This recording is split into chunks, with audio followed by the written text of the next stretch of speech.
नमस्कार आप सभी को। आज मैं एनालिसिस करने जा रहा हूं जो मंडे को एडिटोरियल निकला था टाइम्स ऑफ इंडिया में, और एडिटिंग की थी आर जगन्नाथन ने और आसिम अली ने। आसिम अली ने किया था, ठीक है, तो दोनों को डिस्कस करेंगे। पहले मैं जा रहा हूं डिस्कस करने आर जगन्नाथन ने जो आर्टिकल लिखा था। इस आर्टिकल में रिजल्ट एनालिसिस हुई है जो भारतीय जनता पार्टी ने विन की 3 स्टेट्स में, टोटल 5 स्टेट्स में चुनाव हुए थे। एक मिजोरम में हुआ था, राजस्थान, छत्तीसगढ़ और मध्य प्रदेश, और उसके अलावा जो हुआ था तेलंगाना में हुआ था। तो मिजोरम का अलग से डिस्कस करेंगे, but I am going to discuss here about the 4 states generally. These are the Rajasthan, Madhya Pradesh and the Chhattisgarh and Telangana result. तो आर जगन्नाथन ने इसमें कुछ 11 पॉइंट्स दिए हैं, उनके बारे में डिस्कस करेंगे। पहला पॉइंट इन्होंने दिया है कि southern comfort for the Congress. जैसा कि आपने देखा कि हिंदी बेल्ट एरिया में, लाइक से आपका जैसे आपका राजस्थान है, Madhya Pradesh and as well as the Chhattisgarh, इनमें क्या है, बीजेपी की विन हुई है। उसके अलावा जो है तेलंगाना में कंसोलेशन प्राइज आप कह सकते हैं कांग्रेस ने विजय हासिल की है। But this is the result analysis about the southern comfort. तो इससे पता चलता है कि साउथ इंडिया में कांग्रेस क्या है, कंफर्ट है। नॉर्थ इंडिया में बेसिकली, नॉर्थ इंडिया में आपका बीजेपी की विन हुई तीनों स्टेट्स में, ठीक है। उसके बाद सेकंड पॉइंट जो दिया है, डेंजर अहेड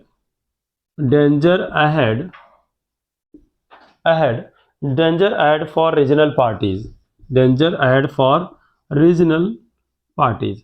अच्छा, इस रिजल्ट पार्टीज, ये जो रिजल्ट आया है इससे ये पता चल रहा है कि बेसिकली क्या है कि जो नेशनल पार्टीज है, कांग्रेस एंड बीजेपी, इन दोनों क्या कर रही हैं, इन दोनों का क्या basically, Congress they have the reason to be happy because Telangana Congress won the election, and but Rajasthan, Madhya Pradesh as well as the Chhattisgarh, in the all the 3 states BJP won the race. They have the reason to be happy, but local जो आप कह सकते हैं local जो parties हैं, दे have the problem, क्योंकि इनमें जो चुनाव आ रहा है, जो हो रहा है, जो रिजल्ट आपको देखने को मिल रहे हैं, वहां पर प्रॉब्लम ये आएगी कि ये पार्टीज या तो जैसे इनको लगेगा कि हाँ ये लॉस करने वाले हैं, तो ये किसी न किसी से अलायंस करेंगे। बेसिकली इनके पास बिगेस्ट रीजन है। जैसे आप बीजेपी के पास क्या है, एक आपको साउथ इंडिया में अगर कहीं हारती भी है तो वहाँ की जो लोकल पार्टीज हैं वो हो सकता है अलायंस करे बीजेपी से, तो उनके चांसेस हो जाएंगे जीतने के, ज़्यादा हो जाएंगे। कांग्रेस के भी चांसेस रहेंगे, तो वहां पर आप कह सकते हैं कि लोकल पार्टी जो होंगी वो लाइन कर जाएंगी इन दोनों पार्टीज से, ठीक है। थर्ड पॉइंट इन्होंने डिस्कस किया है जो कि है रेवडीज राग means that this is the politics. Revdis politics मतलब क्या होता है, रेवडीज पॉलिटिक्स का मतलब यह है कि art of buying oats by promising freebies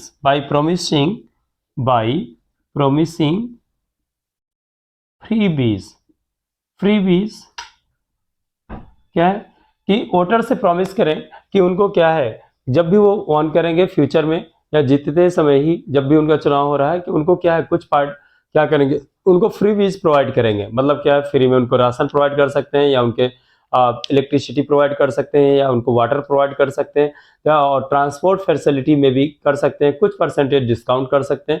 like free बीज जो होती है ना, एक पहले ही चुनाव होने से पहले नेता लोग करते हैं कि हम ये कर देंगे, वो कर देंगे, फ्री में राशन बांटेंगे, ठीक है, या टैक्स पे। तो ये जो होता है फ्री बीज जो दी जाती हैं, बेसिकली ये फ्री बीज जो दी जाती है, इन्होंने डिस्कस किया है।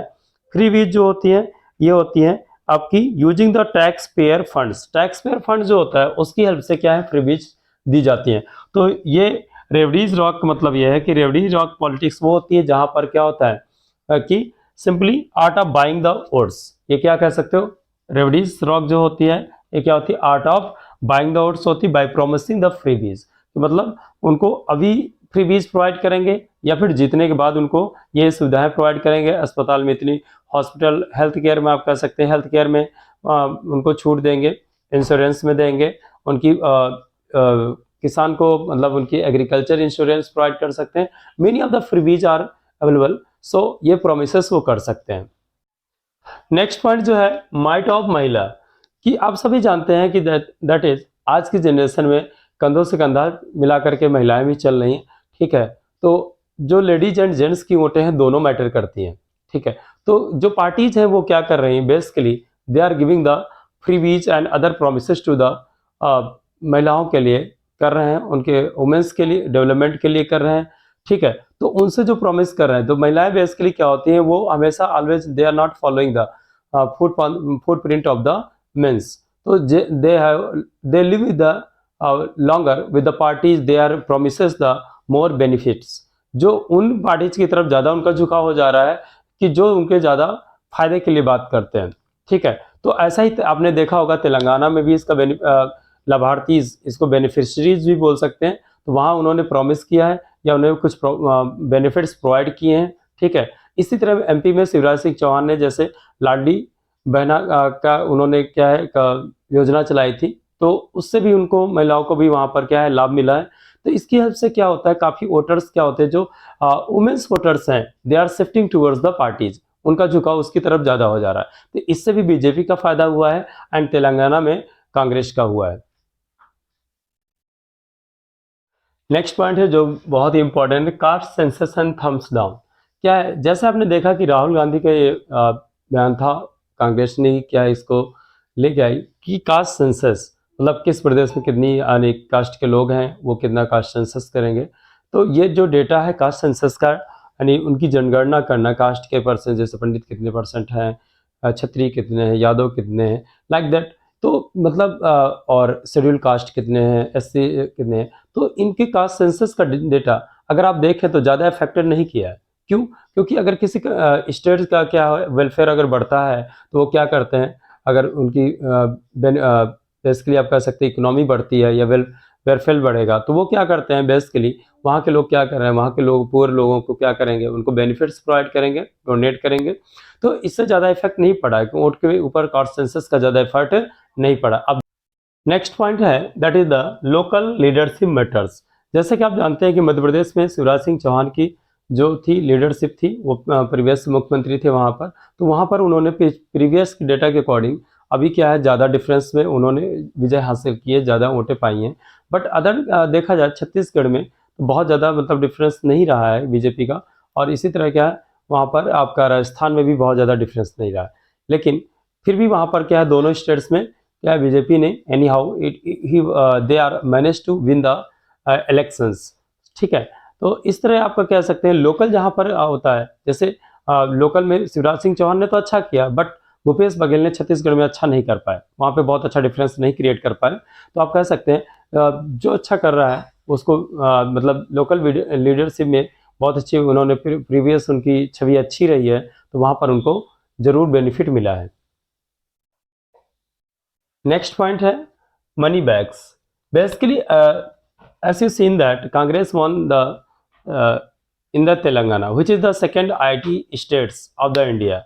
So it does not matter that is the Congress have the lack of the resources. It does not matter. It has the proper resources for the run-up in the 2024.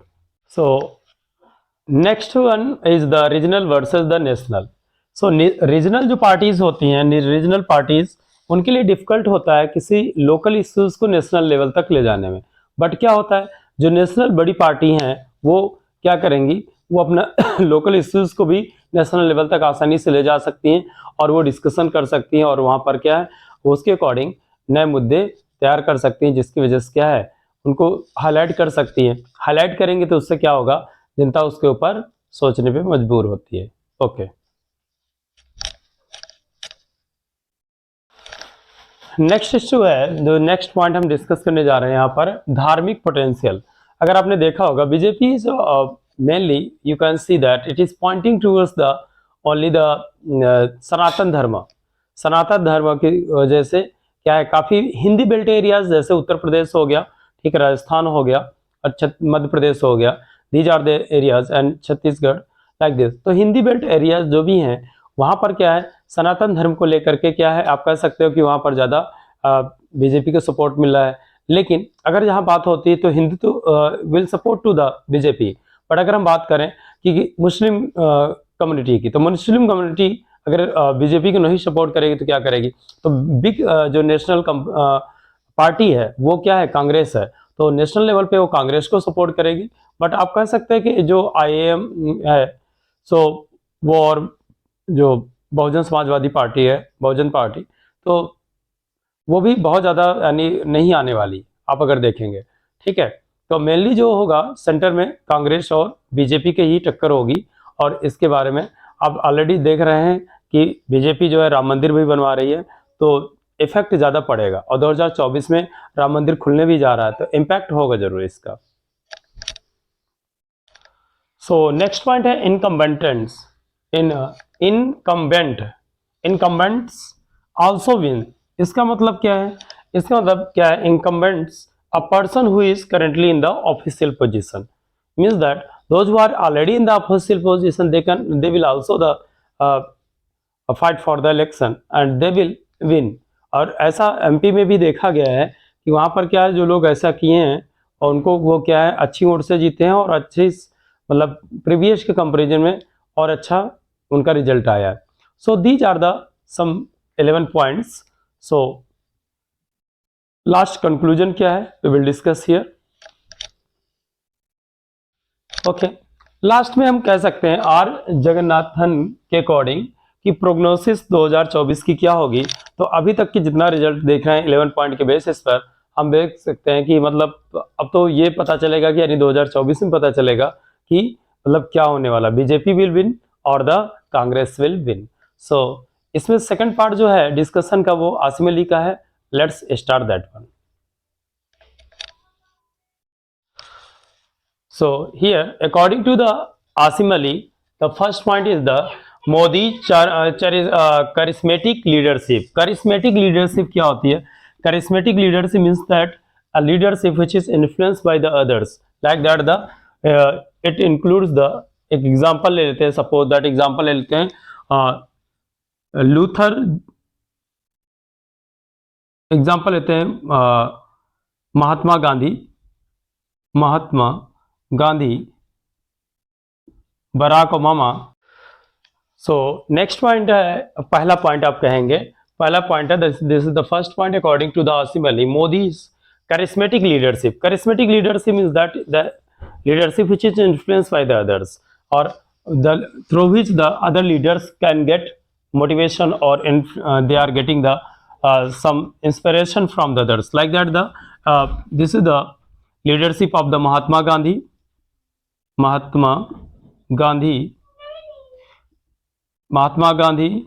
Barack Obama, Winston Churchill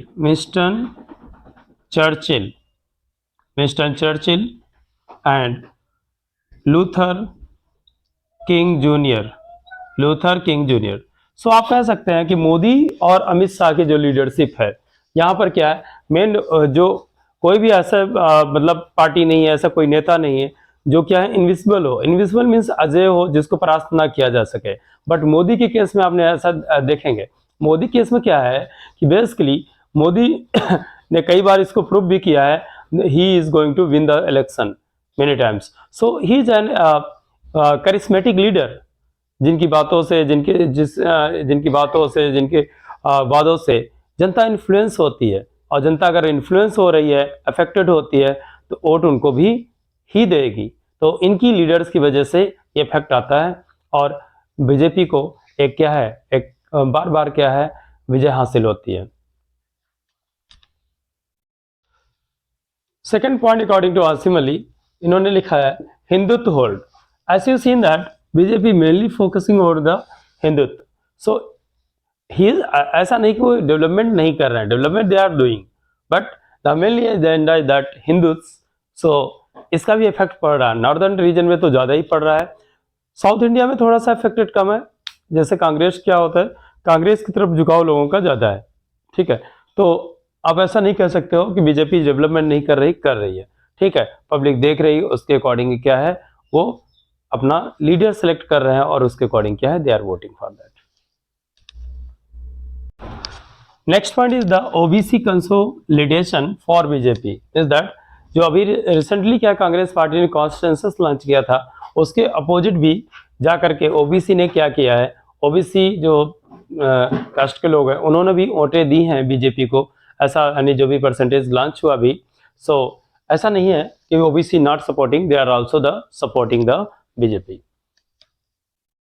next है upper caste react to caste census.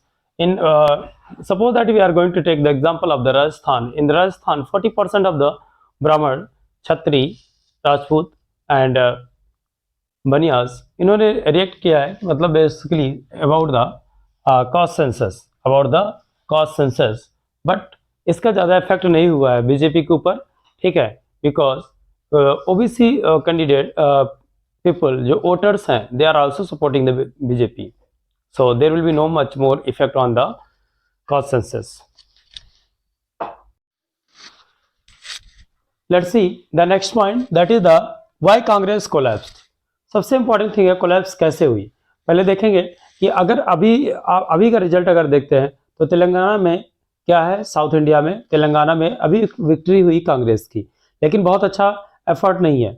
अगर आप देखें south India में तो basically it is the leading party, south India में एक leading party है कांग्रेस, लेकिन ओवरऑल अगर हम देखें 2011 के बाद नॉर्थ इंडिया में कोई भी इलेक्शन आसाम के बाद इसने नहीं जीता है। तो basically overall the national level पर हम पूरे कंट्री की अगर बात करते हैं तो वहाँ पर बहुत अच्छा एफर्ट नहीं है, बहुत एफर्ट करने की जरूरत है कांग्रेस को। BJP is leading. Okay, next point है that is the why Congress gets voted out. Congress को क्यों वोट मिले। पहला है the first point that is the Rahul Gandhi leadership and the agenda of social justice and communal harmony. एक एजेंडा था जिन्होंने इन्होंने लीडरशिप की, राहुल गांधी का इफेक्ट पड़ता है, इन्होंने भारत जोड़ो यात्रा भी स्टार्ट की और इन्होंने social justice and communal harmony के लिए बातें की। इसकी वजह से क्या है, साउथ में तो इन्फ्लुएंस दिखा, साउथ में तो इन्फ्लुएंस दिया, जैसे तेलंगाना एंड कर्नाटका में भी इन्फ्लुएंस दिखेगा, ठीक है, but in the north they have no OBC leaders who communicate ideology of the Bharat Jodo programmes और द कास्ट सेंसस। इन्होंने नॉर्थ इंडिया में अगर हम बात करें तो यहाँ पर इनके पास कोई ऐसा ओबीसी लीडर नहीं रहा जो इनकी आइडियोलॉजी, जो इन्होंने प्रोग्राम चलाया लाइक कास्ट सेंसस और द भारत जोड़ो यात्रा, उसका बहुत अच्छे तरीके से कोई मतलब उसका मतलब लोगों तक पहुंचाने वाला कोई लीडर नहीं रहा ओबीसी में, जिसकी वजह से इनको फेलर मिली। इसी तरह इनके पास कोई भी, छत्तीसगढ़ में क्या था, तीसरा पॉइंट है, छत्तीसगढ़ में कोई भी इनके पास कोई ऐसा लीडर नहीं था जो मतलब ट्राइबल उसका हो, ठीक है, जो वहां पर इन्फ्लुएंस कर पाया, तो वहां पर इनकी फेलर थी। नेक्स्ट एंड लास्ट पॉइंट इनकी इसमें था फोर्थ, कांग्रेस ओल्ड गार्ड एजेंटली। बेसिकली इन्होंने क्या है, ओल्ड लोगों के हाथों में ज्यादा सत्ता दे रखी, तो उसकी वजह से भी इफेक्ट पड़ता है। तो यहाँ पर पॉलिटिक्स जो चल रही है, न्यू आइडियाज आने की जरूरत है और नए लेवल पर पॉलिटिकल अगर करते हैं तो उससे ज्यादा इनका बेनिफिट मिलता फिलहाल। सो नेक्स्ट पॉइंट है that is the weak Nehru Gandhi leadership. अगर सेंट्रल में बात करें तो सेंट्रल लेवल में गांधी और नेहरू की जो सेंट्रल मतलब पॉलिटिकल नीति हैं वो बहुत ही अच्छी नहीं रही। जैसे सिंपली इन्होंने कोई ऐसे अथॉरिटी बीच में नहीं रखी जो टफ चेंजेस कर पाए, यानी नेवर गिवन द ऑर्डर। सो ऐसे केसेस में क्या है, जो बीच में इंट्रा मतलब टसल पार्टीज, मतलब जो पार्टीज है, जैसे बीच में इनके बीच में गहलोत और पायलट के बीच में थोड़ा टेंशन रही, ठीक, बघेल के रहे, सिंहदेव ने बीच में क्या किया, पूरा वाइप आउट कर दिया। तो बीच में जो भी प्रॉब्लम इनकी पार्टीज के बीच में, उसका फायदा बीजेपी को मिला। सो इनकी ये जो रणनीति रही तो वो भी बहुत ज़्यादा अच्छे से इम्पोज ना हो पाई। तो these are the some points on which we can say that BJP is leading here. So let's see who will win, who will win or who will not, will lost the ground.